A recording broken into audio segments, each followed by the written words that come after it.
안녕하세요. 자동차 디자인 평론가 에라입니다. 제네시스 GV70 디자인 분석 2부 시작하겠습니다. 아이덴티티. 아이덴티티는 정체성이죠. 정체성이란 어떤 존재가 본질적으로 가지고 있는 특성이라는 뜻입니다. 세상의 모든 것들은 정체성이 있죠. 없을 순 없습니다. 제네시스도 당연히 정체성이 있고 그 속에 속한 GV70도 정체성이 있죠. 제네시스의 정체성 하면 바로 떠오르는 것이 한국의 최초 프리미엄 자동차 브랜드입니다. 여기서 중요한 단어는 당연히 한국의란 형용사죠. 프리미엄 자동차 브랜드는 많이 있습니다만 제네시스만의 정체성은 한국의 것이란 데에 있는 거죠. 그럼 제네시스는 한국적인 특성이 잘 드러나 있느냐 라고 대뜸 물을 수 있습니다. 이런 질문은 굉장히 곤혹스럽게 짝이 없는 질문입니다. 우리나라는 이제 막 한강의 기적이라며 경제가 발전한 지 얼마 되지도 않았습니다. 단발형의 미니스커트를 규제하고 밤에는 통금 시간이 있으며 밥그릇 사이즈까지 규격화시켰으며 이데올로기에서 빠져나오지 못했던 군사 독재 정권은 80년대까지 이어졌습니다. 이 시기의 디자인? 디자인은 복에 겨운 호사였죠. 독일의 바우하우스처럼 디자인을 학문적으로 연구할 여력도 겨를도 없었습니다.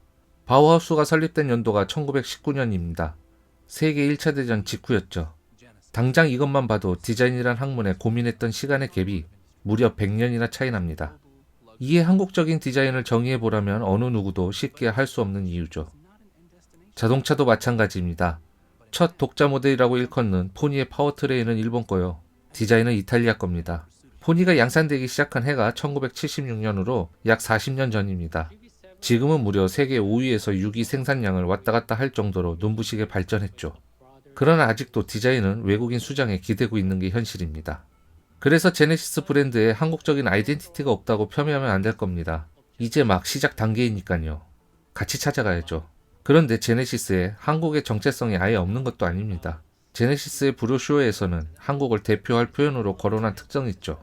바로 인테리어에서의 여백의 미를 디자인에 응용했다고 밝혔습니다. 이 부분은 인테리어 편에서 좀 더 얘기해 보도록 하겠습니다. 저는 제네시스의 아이덴티티 굳이 한국적이지 않아도 된다고 봅니다. BTS가 한복 입고 창이나 판소리에서 글로벌이 된 게 아니잖아요.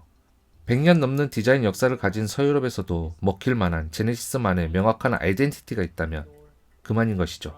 그럼 제네시스 아이덴티티에 대해 알아보도록 하겠습니다. 제네시스의 아이덴티티는 크게 4가지로 요약할 수 있습니다. 첫째, 두 줄의 헤드램프와 리어램프. 이건 강력한 제네시스만의 아이덴티티죠. 라이트는 기술이 발전하면서 점점 작아져야 할 필요가 있습니다. 지금까지 할로겐은 반사판이 있어야 했고 HID는 볼록한 렌즈를 필요로 해서 헤드라이트 사이즈가 커야 됐지만 손톱보다도 작은 LED는 그럴 필요가 없기 때문입니다. 이상엽 디자이너는 제네시스의 날개 모양 로고에서 영감을 얻은 디자인이라고 했습니다만 두 줄의 헤드램프와 리어램프의 베이스 모델은 2018년에 등장한 에센시아 컨셉트 모델입니다. 참고로 이 디자인은 부가티에서 영입한 알렉산더 셀리파노프의 것이며 그는 현재 코닉스에게 있습니다. 아주 얇은 형태의 선명하게 독립된 라이트는 기술을 통한 디자인의 진보로 볼 때 아주 훌륭한 특성입니다. 다만 아주 조금 아쉬운 점은 한국 디자이너가 한국적인 무언가를 보고 영감을 받아 디자인했다면 금상첨화이지 않을까 하는 점입니다. 이건 어디까지나 제 욕심이란 걸 밝히고 넘어가겠습니다. 둘째, 크레스트 조형. 제네시스 그릴에는 크레스트 그릴이라는 이름이 붙여졌습니다. 그릴이라는 것은 라지에이터 그릴을 말하는 것이고요. 그릴은 전면부 섹션에서 면적을 가장 넓게 차지합니다. 왜냐하면 엔진을 냉각해야 하는 기능성을 갖춰야 하니까요. 디자인에서 넓은 면적을 그대로 내버려 두는 건 디자이너의 직무유기죠. 그러다 보니 엠블럼을 배치시키고 그릴 메쉬와 그릴 핀 디자인에 심혈을 기울입니다. 아울러 그릴에다 이름을 붙이기도 하죠. 일례로 BMW의 그릴을 키드니 그릴이라고 하잖아요. 앞서 밝혔지만 제네시스도 크레스트란 이름을 붙였습니다. 붙였으니 제가 분석과 평가를 해야겠죠. 크레스트의 뜻은 문장입니다. 그럼 문장은 무슨 뜻일까요? 사전적 정의에 따르면 이렇습니다. 국가나 단체 또는 집안 따위를 나타내기 위하여 사용하는 상징적인 표지, 도안한 그림이나 문자로 되어 있다. 즉, 크레스트라 함은 그림이나 문자로 이루어진 표지란 것이죠. 그럼 왜 제네시스 그릴에 크레스트란 이름을 붙였을까? 이유는 이런 유럽식의 문장에 유래가 있습니다. 가문들끼리의 전쟁이 잦았던 중세 시절 투구로 인해 시야가 좁기 때문에 방패에 문장을 그려 넣어 피아를 식별했습니다. 그래서 문장의 아웃라인에 방패 모양이 많았습니다. 제네시스의 그릴의 아웃라인 역시 오각형의 형태로 방패 모양이죠. 그래서 크레스트란 이름을 붙였습니다. 즉, 제네시스의 그릴은 크레스트가 갖고 있는 고유의 의미를 이용한 것이 아니라 단순한 형태, 그 중에서도 방패스러운 모양의 선택된 형태에서만 의미를 차용해왔죠. 반면 크레스트란 이름을 의미에 맞게 쓰는 브랜드가 있습니다. 바로 포르쉐와 캐딜락입니다. 포르쉐는 자세 엠블럼을 일컬어 크레스트라 합니다. 옵션을 선택할 때 포르쉐 크레스트를 컬러로 할 거냐, 모노크롬으로 할 거냐를 선택하죠.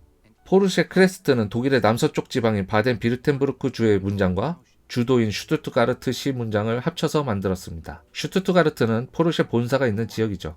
만약 현대차라면 경상북도와 울산광역시 로고를 합쳐서 만들었다고 생각하면 됩니다. 상상만으로도 촌스럽습니다. 디자인 강국이 되기 위해선 관공서일수록 비주얼 그래픽이 매력 있어야 합니다. 그것이 그 나라가 디자인에 얼마만큼 관심을 갖고 있는지의 척도이며 얼굴이기 때문입니다.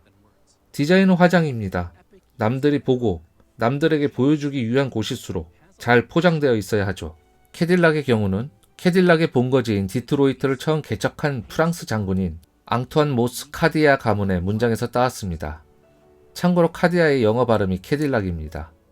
결론적으로 제네시스의 크레스트 그릴 디자인에 대해 평가를 하자면 크레스트의 의미보다는 형태에 우선을 둔 어거지로 짜맞춘 점이 아쉽겠고요.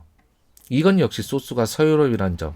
아울러 그럴 거면 오각형이라는 뜻인 펜타곤을 써서 직관적인 표현으로 대신했다면 어땠을까라는 생각도 듭니다. 그래도 크레스트라 칭한 오각형의 형태를 따와서 머플러 엔드팁에도 적용하는 방식을 보면서 디자인의 독창성을 위하는 노고는 알아줘야겠다는 생각입니다.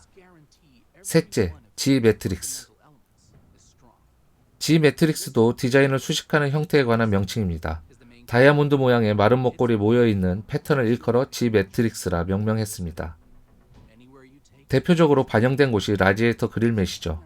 크레스트와 마찬가지로 그릴에만 쓰이지 않았습니다. 인테리어 가죽 시트 스티칭에도 쓰이고 하죠. 문제는 이런 다이아몬드 패턴이 너무 독창성이 떨어지다 보니까 프리미엄화 시키기에 적절하지 않았다는 점입니다. 이름을 붙이긴 해야겠는데 생각해낸 것이 G 매트릭스인 셈이죠. 제네시스가 처음 등장했을 때 그릴에 반영된 G 매트릭스는 벤틀리스러움에 많은 질타를 받았습니다. 그도 그럴 것이 루크 돈커볼케와 이상엽 디자이너를 스카웃 해온 곳이 벤틀리이기 때문이죠. 여기에 더해 벤틀리의 그릴에도 이름이 있는데 공교롭게도 벤틀리 매트릭스라 불렸습니다. 즉, G 매트릭스는 벤틀리 매트릭스와 마찬가지로 명명법마저도 같은 셈인 거죠. 제네시스 매트릭스에서 앞 스펠링만 따 G 매트릭스라 이름 붙여진 것입니다.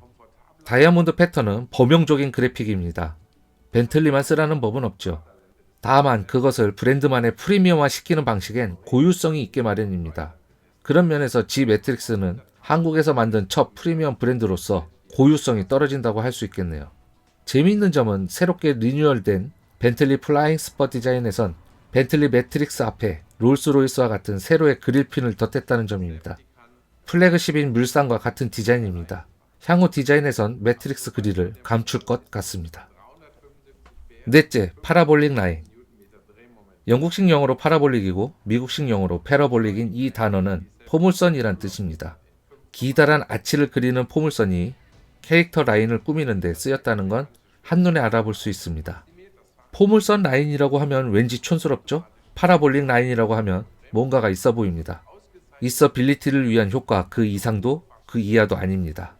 서양하면 선진국이고 서양인은 동양인보다 우월하다는 피해의식, 좌절감에 쓰는 게 아닙니다. 당장의 디자인 역사가 짧고 우리 스스로가 한국적인 디자인에 대한 정립도 이루지 못한 상태입니다. 그러다 보니 전 세계 자동차 디자인 씬에서 중심이 되어본 적이 없습니다. 물론 아예 없다고는 할 수는 없지만 준비가 안 된 상태였죠. 예를 들자면 이런 거죠. 전 세계에서 유일무이한 독특한 디자인을 하고 그것에 자랑스러운 한글로 이름을 붙여본 적이 있나요? 하물며 그럴듯한 번역 작업이나 해봤나요? 그런 노력도 없이 영어를 쓰면 보구체니문이 경기를 일으키며 갑자기 세종대왕 코스프레 하면 안 된다고 생각합니다. 파라볼릭은 어떤 물체가 주어진 힘에 의해서 그려지는 움직임입니다. 긴 아치와 같은 그것은 동적이며 아울러 우아한 곡선이기도 합니다. 캐릭터 라인에 인상 깊게 적용됐지만 루프 라인의 실루엣에도 동일한 느낌을 냅니다. 동적이며 아울러 우아한. 그리고 이것이 제네시스의 디자인 랭귀지이기도 합니다. 바로 어슬레틱 엘레강스죠. 라이트 모티브. 프리미엄 브랜드들은 라인업별로 유전적 요소들을 강조해서 가치를 높여왔습니다. 이걸 패밀리룩 스타일이라고도 하죠. 지금은 대중 브랜드에게까지 전이돼서 그 효과가 미비해지긴 했습니다. 제네시스도 프리미엄 브랜드를 표방하기 때문에 여타 프리미엄 브랜드와 디자인 프로세스가 동일합니다. 아이덴티티를 정하고 그것을 라이트 모티브 삼아 전 라인업에 입혀줍니다. 라이트 모티브란 예술작품에서 반복적으로 등장하는 주제의 동기를 뜻합니다. 예를 들어 음악에서 작곡가가 부여한 음악의 성격과 느낌을 반복적인 후렴구나 리듬을 통해 표현하는 경우입니다.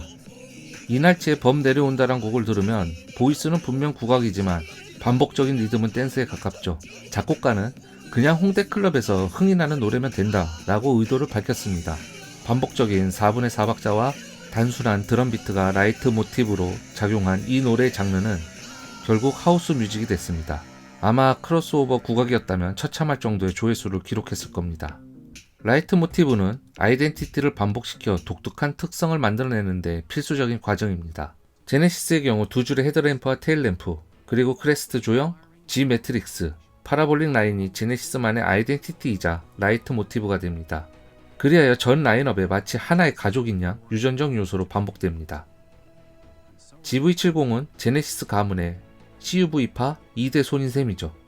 두 줄의 헤드램프와 테일램프, 크레스트 조형하며 G 매트릭스의 파라볼릭 라인까지 모두 갖고 있으니 말이죠.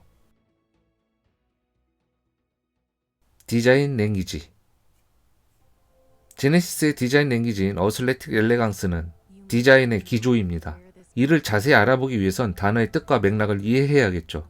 어슬레틱은 몸이 탄탄한이라는 사전적 의미가 있습니다. 아무래도 운동과 관련된 품목에 자주 쓰이고요. 엘레강스는 다 알다시피 우아한이란 의미를 갖고 있습니다. 탄탄한 몸매와 우아하다는 의미인데 꽤 상반된 성질이죠. 전 두 단어의 조합을 보니 피겨 스케이터 김연아가 생각났습니다. 공중에서 몇 바퀴씩 회전하는 운동성도 피겨에선 중요하지만 김연아가 가지고 있던 독보적인 특성은 우아함이었죠. 그녀의 예술적 표현은 그 어떤 선수들보다 월등했었습니다.